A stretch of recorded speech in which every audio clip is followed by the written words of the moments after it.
The Checkpoint is presented by GM Pharma, the first international multinational pharmaceutical company in Georgia. GM Pharma, to serve those who need it most.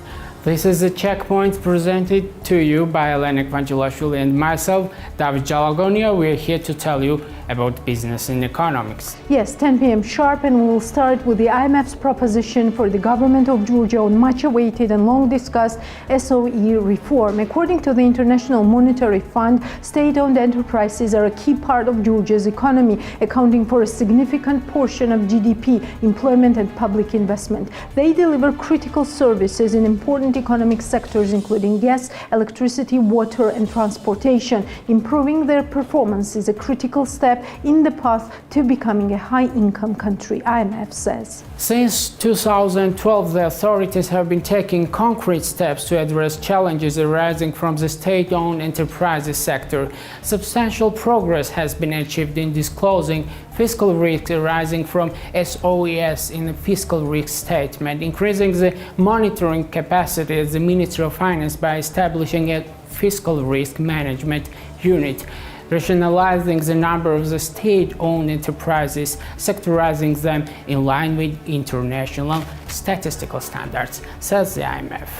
Adding that notwithstanding the improved transparency and monitoring of SOEs in recent years, their financial performance has continued to be unsatisfactory. It is therefore clear that while being critical factors, better disclosure and monitoring cannot by themselves improve SOE performance to the extent necessary. Comprehensive legal and institutional reform is also required. Drawing on established international models and good practice guidelines for the supervision of public corporations in a market economy, a reform strategy has been developed for those state-owned enterprises in Georgia that are or could become in the near future public corporations. Yes, the Ministry of Finance has identified these SOEs on the basis of the international standards for defining a public corporation. For instance, an SOE that operates on an essentially commercial basis. The strategy has 5 independent pillars: commercial objectives, corporate governance, ownership policy, performance framework, and competitive neutrality. The key provisions under each pillar are as follows. Commercial objectives. The primary objective of the public corporation should be to operate commercially. Corporate governance. Public corporations will be required to apply good international corporate governance practices. No politicians or civil servants would be permitted to serve on public corporation boards.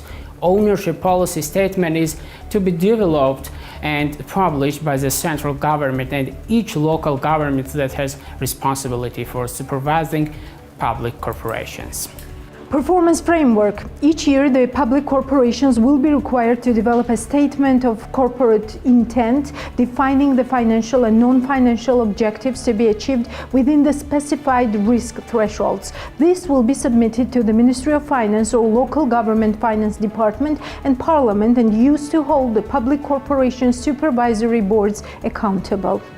Competitive neutrality. Public corporations will be required to operate on a competitively neutral basis. They should not enjoy any competitive advantages or face competitive disadvantages as a result of their ownership or control by the central or local government. Specifically, public corporations will be prohibited from undertaking public policy activities that may negatively impact on their finances, quasi-fiscal activities, unless explicitly mandated and fully compensated for doing so.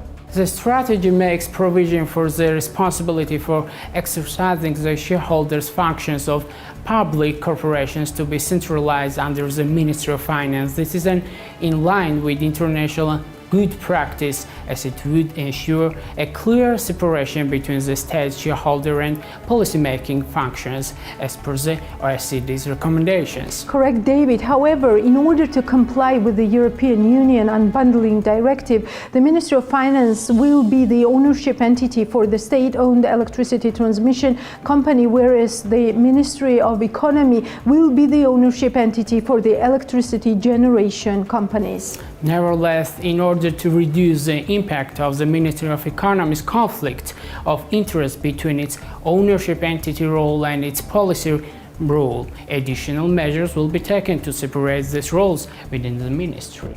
The strategy provides that a framework of public corporations law be put in place that will provide a clear statutory foundation for the implementation of the principles and procedures set out in the strategy. It will also provide for reporting and disclosure requirements by both public corporations and their ownership entities to be brought in line with international good practice.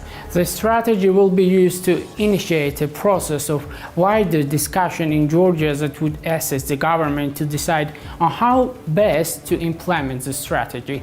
The interdependencies between the 5 pillars will require careful design and implementation of the reform. Implementation will be informed by pilots to be conducted in a few selected public corporations. David, we can tell now our viewers and followers that the IMF is ready to answer our questions after the holidays. The Checkpoint is presented by GM Pharma, the first international multinational pharmaceutical company in Georgia. GM Pharma, to serve those who need it most.